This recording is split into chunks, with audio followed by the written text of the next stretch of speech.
नाज़रीन आदाब, short video शेर सुनिए में आपका इस्तकबाल है।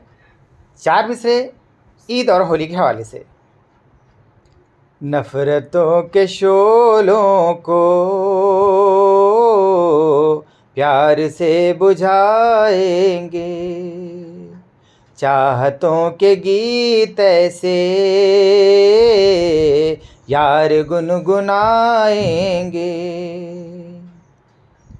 हर किसी की आँखों से गम के पोंछ कर आंसू,